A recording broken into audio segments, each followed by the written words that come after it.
Hello and welcome to our Taylor's Digital Open Day live chat. I am your host Daniel, and today we have our guest from the Taylor's Me.Reka Makerspace. Alright, thank you guys so much for joining us here today. Alright, so if you've just logged on, please feel free to give us any questions and we will answer them for you live. And if you have any more specific questions regarding Taylor's, we also have our online counselors that you can speak to or have a virtual tour on our website. Alright, so let's get this show on the road. Alright, so could you guys please maybe introduce yourselves a little bit and tell the audience as well, what is your role in the Taylor's Me.Reka Makerspace? Right, hello, welcome. My name is Mike. I'm the program director from the Bachelor of Design Creative Media from the Design School. I'm also the co-director with William here for the Taylor's Me.Reka Makerspace. My role would be to connect the academicians and academic faculties to the Taylor's Me.Reka Makerspace so that they will have collaborations in terms of projects and also assignments. William? Yep. Hi guys, my name is William, and similar to Mike, I'm also the co-director of the Makerspace here in Taylor's. And my role here is to build a community of makers from different walks of life in Taylor's and outside, and the students as well. Hi guys, I'm April. I'm an industrial designer, and then my role is actually to help students to visualize their ideas and then help them in rapid prototyping and then try out whether the ideas works or not. Yeah, that's what I'm doing. Alright, thank you guys. Alright, so most of our viewers here are actually maybe potential Taylor students who may be considering whether to join Taylor's or not. And that's why they are here at this Digital Open Day live chat to find out more. So to give everyone a little bit of context, perhaps you could tell all the potential Taylorians what exactly is the Me.Reka Makerspace. Perhaps, since we've already discussed what our roles are, perhaps you could tell them what it actually is and what they're about to find out more about. So could you guys explain? Okay, since my co-director is here, I'm just going to elaborate on the academic side of it. The idea of having a makerspace that is not just one space on campus, but university-wide, is essentially to create a maker's mindset, which I believe, or we believe, that it has been somewhat lost in consumerism. Why do I say that? It's because people tend to just click and buy. They don't make it anymore. There's no pride in making. When you don't make it, you're not curious, you're not creative. Hence, you don't innovate. So we're trying to bring that back, the craftiness of making something that could actually spur innovation. And that happens if all the assignments have this element of multidisciplinary collaboration between disciplines. Hence, we're no more limited to disciplines, but rather imagine you're from a design school, or because I'm biased, design school, and then you collaborate with engineering, or you collaborate with business students, to come up with a final year or third year project that could see potential in funding. In other words, that would link up to another body, which is called the setup, which could take your idea to a funding series of pre-seed funding or commercialization process. So that's it. We wanted more of learn by doing than learn by text or learn by lecture. In fact, in the design school, we don't believe in lectures. We're all project-based. Hence, we actually use a lot of project-based learning in the class, where you get to interface with industry becomes your mentors, or you have to spend half of the semester with industry mentors at their place to work on projects that has commercial value and, most important, social impact. Thank you. William? So I'm just gonna, very well done, Mike. That's so beautifully said. On my side, I'm more on the community part of a makerspace, because we believe that in Me.Reka, we believe that if you have a space with a multi-million dollar like equipment and equipments and skills and stuff, but if you don't have the people, then it's just a space. Right. So Taylor's been really nice when we are talking about this partnership. To have Me.Reka, to believe in Me.Reka's ideology. So then this makerspace is actually not confined for students only. It's also open for the public, where the general public can, can access our space, mainly to share knowledge and to build a very strong community of makers around the area here in Sunway.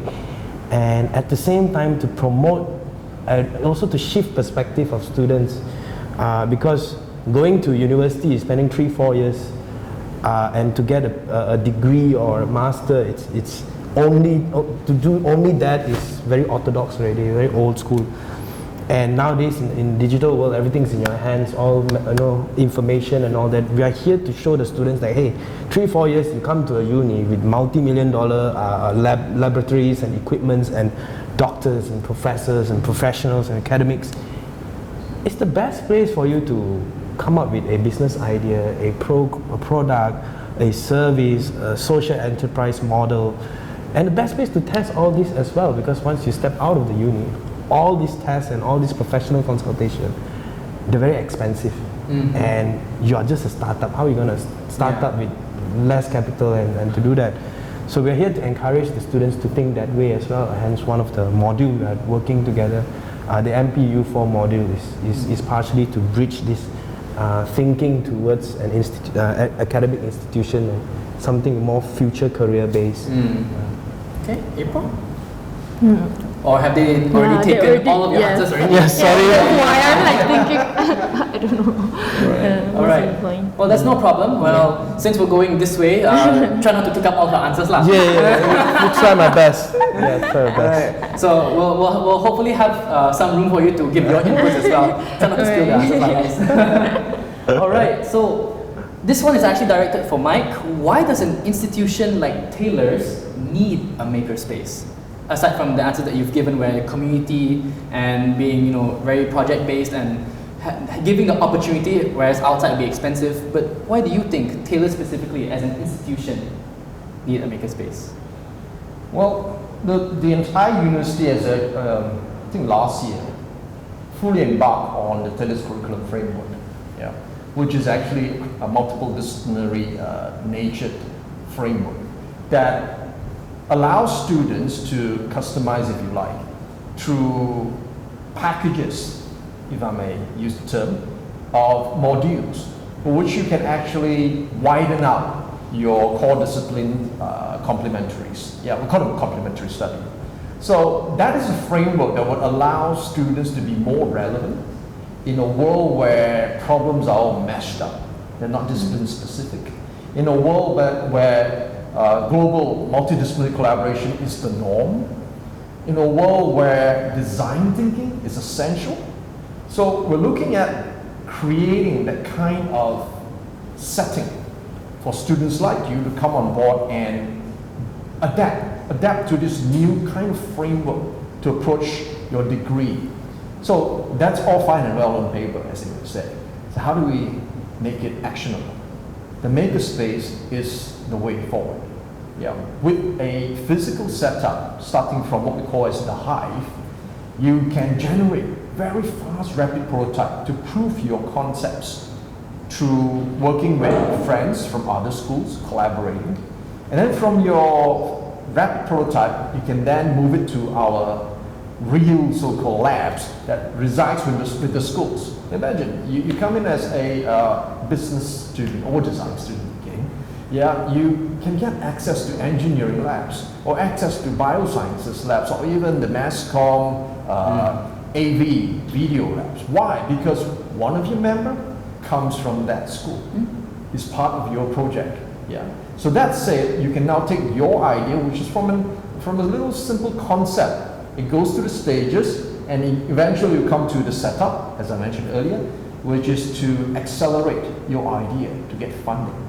So, in a nutshell, that's the ecosystem that we're trying to build from the time you join us as a fresh grad to learn how to become a maker, to have a maker's mindset, to see possibilities in innovation, and see it through if you want to become a technopreneur or micro-entrepreneur as you leave the university.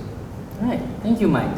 The next question is actually dedicated to April, because we believe that everyone should get a chance to answer the questions. Sure. All right, so April, as you know, we have another Taylor's Makerspace in Publica. So I'm going to give you that chance to share with the audiences a little bit more about this Makerspace and that Makerspace. All right, so the question is, how is the Taylor's Makerspace, Me.Reka Makerspace, different from the commercial one in Publica? Could you share with the audiences a little bit of context and the differences between this Makerspace and that Makerspace? For the Makerspace in Paprika, like we do have memberships for, like you need to sign up memberships for the, like using all the machines and stuff. And then for actually the tailors one, we have another price for the students and the staff. It's actually cheaper than what we have in Paprika. And then it is like, of course, like easy access, like it's in the tailors campus itself. Definitely. Yeah. Right, thank you. All right, so just for a reminder, for those of you who have just logged on, welcome to our Taylor's Digital Open Day live chat, where we have these three lovely people from the Taylor's Me.Reka Makerspace, and who will be sharing a little bit more about that makerspace here on campus. So if you've just come online, please feel free to give us your questions, and then we will answer them live in front of you. In fact, we actually have some audience questions, so thank you guys so much. Wow. All right, so our first audience question is dedicated to Mike. So the question is, hi, sorry for the unusual question. How online studies will be conducted? What students should do during this period? Okay, so basically we will have online classes, and what students should be doing during this period, if it's project based. How do I address this inquiry? Her name is, actually I didn't address her because her name is a bit hard to pronounce, but I will do my best. Ali Kasim. Yeah, so I hope I'm pronouncing your name right. So address Ms. Ali Kasim, thank you for joining us. A very good question. In fact, that's the question asked by most students in the entire country right now. Right? We are pre-lockdown, we're that close to lockdown probably. Right? So what we're doing at the university right now is that all lesson plans have been shifted online, meaning that all your lectures, again, I don't believe in lecture, you know, we're doing a lot of tutorials, be it app demonstrations or app assisted lessons. They're all video based. So what we do is that we flip the classroom, meaning that the lecturers provides these videos beforehand, so that your duty as a student from the class will need to watch it first. So when the time comes for the session, actually we're following the timetable, you need to get on some of the platforms where we collaborate. For instance, we're at Google Hangout, we're at Facebook Workplaces, you know, even we use whiteboards online that for Miro, so you can bring on your stuff there, we can collaborate, we can scribble, doodle, mind map, brainstorm, live, synchronously, yeah? So that means that we're doing consultations as though we're face-to-face, but we're actually online, yeah? That said, if you belong to a group, then you will have a Google Doc to manage your project live again, where your mentors and your lecturers, even your mentors from the industry are invited to look at that sharing collaboration document, and then they will comment, just like in a live session. Towards the end of it, then you will submit, as with always. So basically there's no differentiation between having a live to face-to-face platform than an online version, yeah? The only thing is that we might not see the nuances or your emotions, but we're working on that. We're shifting it to VR so we can see you. Yeah. All right, thank you, Mike. Just a very quick reminder that if you actually have very specific Taylor's University questions, please feel free to come to our website, because we also have the availability for you guys to chat with our counselors online or have a virtual campus tour. So if you want to have very niche questions, feel free to head there, and otherwise we will continue talking about the Taylor's Makerspace. Alright, so the next question here is dedicated to either William or April. Mike, we appreciate all your answers. Time to give your fellow colleagues a chance. I mean, it's okay, I mean, can keep going. I don't mind. I did my part. Alright, so the next question here is, there are some cool facilities here at the Makerspace. Can you guys walk us through some of the unique tools available here on the campus Me.Reka Makerspace? I guess we'll share this, like April. Yeah, sure. I'll talk about other thing that's not related to you. Oh. So in Taylor's Me.Reka Makerspace, so the cool equipment, is that part of the? That's what they're asking. Yeah, cool facilities and unique tools available. Okay. So thanks. So I would say I'll start from the coolest facility, which is the members there, right, including myself. cool. Right, so in Taylor's Me.Reka Makerspace, of course, consists of Mike, the really unusual background in creative media and vast knowledge on that. There's myself, I'm a builder. I make things out of waste materials, right? And then there is April, the mother of design in our space. Yeah, she gives birth to all these like beautiful design, if you know what I'm saying. And hand in hand with April, there's the father of design, which is Matthias, which is not here with us today. He's running the space right now. So he is a product designer, industrial designer, product designer. Right, and he has a good background in alternative energy generation and the design related to sustainability. And not to forget there is Faris, our very talented builder also, who runs the fabrication area. And Jin, which is an IoT expert. So I would say they are the coolest because they are the first tier, the people are the first tier of the makerspace. When it comes to machine, we have a very interesting few labs that we have. We have our VR lab, we have a HTC Vive that you can come and test your VR projects. You know, you want to do a social survey on people utilizing your VR software or program, for instance. You can test it on our space. We have a huge supply of arts and craft for people to do prototyping, right?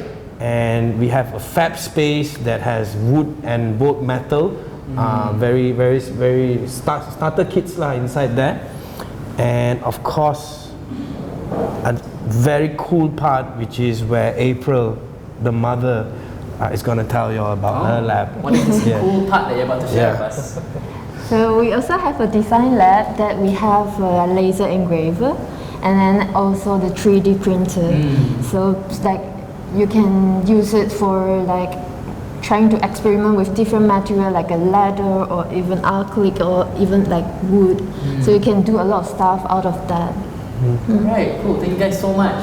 Once again, a friendly reminder for those of you who have just logged in, welcome to our Taylor's Digital Open Day live chat where we're talking about the Taylor's Me.Reka Makerspace. And if you have very specific Taylor's University questions, head over to our website and we have the chance for you to talk with our counselors online or have a virtual campus tour. So head on over to our website if you wish to talk to one of our counselors or the virtual campus tour. Otherwise, give us your questions here and we'll answer them for you live. In fact, we have more audience questions here. Thank you guys so much. This one is from Stanley Lim. Welcome back. Okay, so Stanley Lim asked us a question in the previous segments. So glad to see that you've come back, Stanley. What's up, Stanley? How you doing? Alright, so this question by Stanley is, how do you guys come up with ideas normally? What was that laughter? Would you like to share with us a little bit? You laugh? I giggled because it is not as beautiful. No, I won't say beautiful. It is not as noble as you think it would be. I laugh because sometimes ideas come from failures that we face so much. You know, if you ask us like what kind of successful idea implementation, maybe in 10 fingers I would say, but all the failed ones like until next week also won't finish. Most of the ideas come out of the blue, from driving, we will have our brainstorm sessions, but many times when you try and run a democracy kind of method in brainstorming, we just sort of leave the meeting with more heavyweight information. But many times the reflection is the part we come up with all these weird ideas. We expose ourselves with a lot of YouTube videos. We are not engineers or stuff, but we are YouTubers. That makes us into a maker. So we embrace that part a lot as well. Ideas, new ideas, well, not a lot. Like innovative ideas, that's plenty. YouTube you want to come up with ideas. YouTube, just dare to suggest and read people's reaction. I think that's it. Just dare to voice out your ideas. You never know, it's a crazy thing or what. What about you? Like, how do you come up with your ideas? Like, I would say it's actually more or less the same. It's the exposure that you give yourself. Like if you're exposed to the issues that are happening nowadays, like sometimes it sparks like, oh, people have this kind of problem in life, and then that's how like people like if you wanted to help, like how can I help? So that's where the ideas comes in. Design thinking. Yeah. That's the key. Design thinking is main school of thought, we would say. Okay, well, Stanley, we hope that we've answered your question. And if you have any other questions, please feel free to send it over to us and we'll answer them for you live. Alright, so I have another question here. So earlier, April mentioned the 3D printing, the laser carving. In fact, my next question is regarding those. So my question is, when it comes to tools using 3D printing, laser carving, in fact, any tools that require a little bit of guidance, does the Me.Reka Makerspace provide training or guidance on students on how to use them? Yes, we do have like classes like to teach you guys like how to use all the software that are linked to the software of the laser printing and also the 3D. So like we teach like how to use the AI, which is the Adobe Illustrator, which works very good with the laser cutter.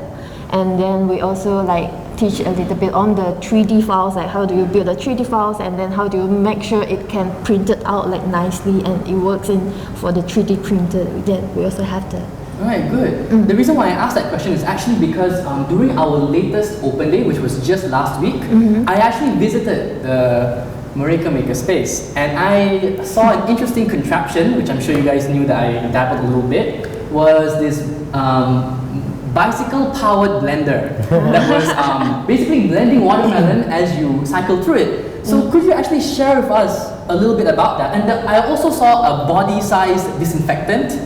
Yes, it looks like you guys know what I'm talking about. So could you guys maybe share a little bit about where did these ideas come from or who made those? What's the origin story behind these ideas or contraptions? How much time do I have? No, just kidding. We'll try to keep it very I'll brief. cut it really short, okay, Really short, guys? okay? I promise. Alright, so I'll start with the bicycle blender. As I mentioned earlier, Matthias had experience in alternative energy generation, and that used to be a department in our organization called Energy Playground. So the bicycle that you saw is we call it the third generation. Now we worked to the fifth generation already. So the third generation bikes, basically it's an awareness tool to let people know how difficult it is for you to feel, to create that energy just to blend a cup of juice, right? It definitely breaks a sweat, right, while you're there to cycle, right? So that starts from there.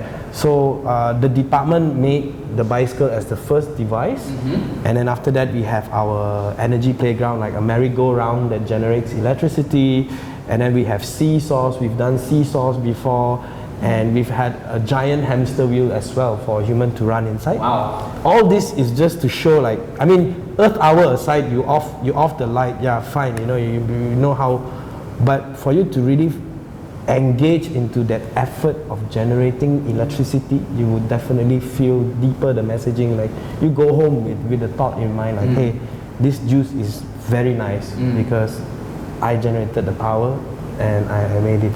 So that's question number one lah.